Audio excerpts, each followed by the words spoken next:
નમસ્કાર દર્શક મિત્રો, હું છું રૂપલ લુણીચિયા. સંપૂર્ણ ન્યૂઝમાં આપનું સ્વાગત છે. બનાસકાંઠા જિલ્લાના મુખ્ય મથક પાલનપુર ખાતે ભાજપ શાસિત નગરપાલિકાના કોર્પોરેટર અને દબાણ સમિતિના ચેરમેન દ્વારા બિન અધિકૃત રીતે દબાણ કરવામાં આવ્યું હોવાના સ્થાનિકો આક્ષેપ કરી રહ્યા છે.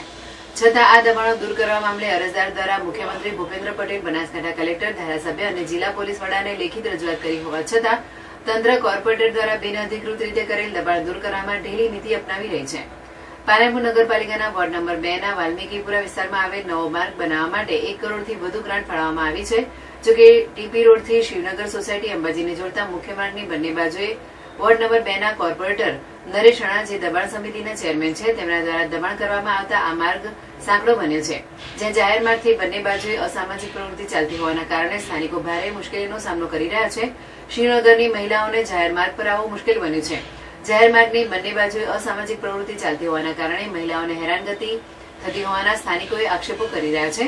જ્યાં શિવનગર સોસાયટીના જાગૃત નાગરિક દ્વારા મુખ્યમંત્રીને લેખિત રજૂઆત કરવામાં આવી છે, પરંતુ નગરપાલિકાના સત્તાધીશોને ઊંઘ ઉડતી નથી. જાહેર માર્ગ 90 ફૂટ પહોળો છે. કોર્પોરેટરની નજર હેઠળ દબાણ કરવામાં આવ્યા છે. એક બાજુ ગુજરાતમાં મૃદુ અને મક્કમ મુખ્યમંત્રીનું બુલડોઝર અસામાજિક તત્વોના મકાનો પર ફરી રહ્યું છે, અને બીજી બાજુ રાજ્યના ગૃહમંત્રી પણ દબાણને લઈને કડક કાર્યવાહી કરી રહ્યા છે, પરંતુ તેમના જ રાજમાં તેમના જ નેતાઓ દ્વારા ગેરકાયદેસર દબાણ કરવામાં આવી રહ્યા છે.